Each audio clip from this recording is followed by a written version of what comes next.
What other dollar you murder for? Is that the one fighting for you? Par les faits indiscutables d'une délinquance qui est de plus en plus mobile et qui aujourd'hui donc n'est plus cantonnée dans certains quartiers ou dans certains secteurs. Donc en effet, il y a un effet d'investissement de l'ensemble des zones périphériques, de celles qui autrefois posaient problème. Aujourd'hui, tout le monde a des problèmes en fait avec la délinquance.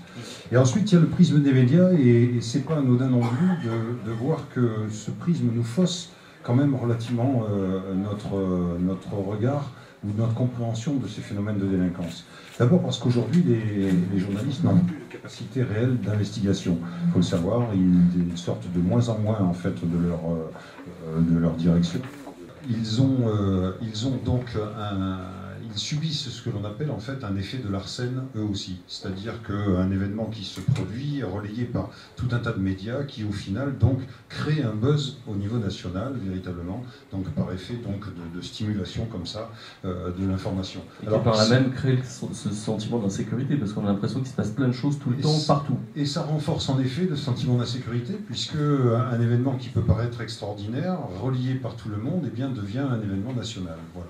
D'accord. Est-ce qu'il y a des formes de délinquance quand même qui surgissent et qui sont un peu nouvelles, et notamment dans le département de Hauts-de-Seine? Est-ce que ce visage a quand même évolué et qu'il y a des nouvelles formes de délinquance qu'on a du mal à maîtriser?